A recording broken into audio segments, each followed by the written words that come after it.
Okay, let's quickly talk about ventilation and why only a gas engineer should be working on your coffee roaster. So this is the fire triangle, and you need heat, oxygen or O2 and fuel.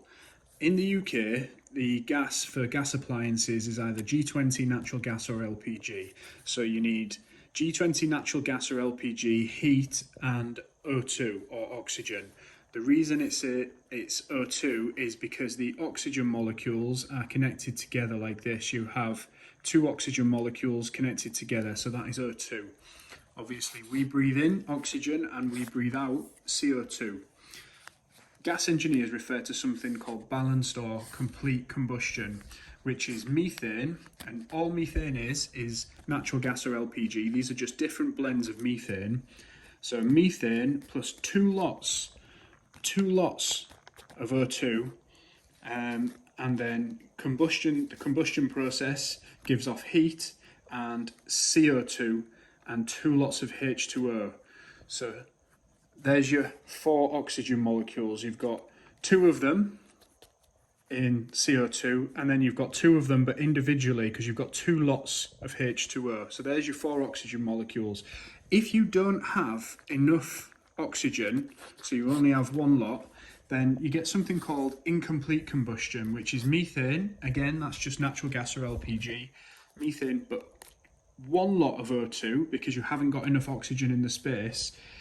And then in the combustion process, it gives off heat, but it also then gives off carbon monoxide because it's not getting enough oxygen molecules to burn efficiently. So when an efficient combustion process, when a flame is burning efficiently, it gives off mainly CO2 and water vapor, which is steam. So the H2O is given off as water vapor. You'll see that when your boiler is working at home and it's pluming all that white smoke out of the flue. All that is mainly water vapor in the form of steam and CO2. But when it's working inefficiently because it's not got enough oxygen, it's giving off carbon monoxide and water vapor. So your coffee roaster, which is sitting in the corner of your space, your unit, your warehouse or your business, it's taking in oxygen. Okay, it's reducing the amount of oxygen in the room. If you've not got ventilation, which is allowing fresh air and oxygen into that space, the coffee roaster is using the oxygen, it's using the O2 for the combustion process. And as the oxygen levels in the room reduce and people are breathing it in and they're breathing out CO2, it means that it's going to start burning inefficiently, giving off high levels of carbon monoxide and emitting high levels of carbon monoxide out of the flue. Business owners are responsible for their employees, but they're also responsible for the emissions as well. Even when it's burning efficiently, it will give off CO2.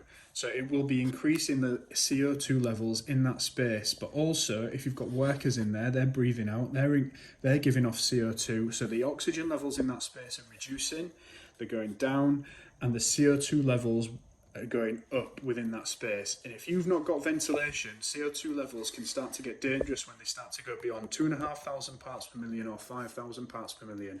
When they get to these levels, you need to ventilate or you need to stop production completely. Ventilate the space, open doors and windows. This is something that gas engineers will monitor. They will make sure that they're within the required levels when they install the appliance, and they'll also check those emissions in the annual safety check when they give a gas certificate as well. If you found this useful, give the video a like and drop a little comment. Thank you.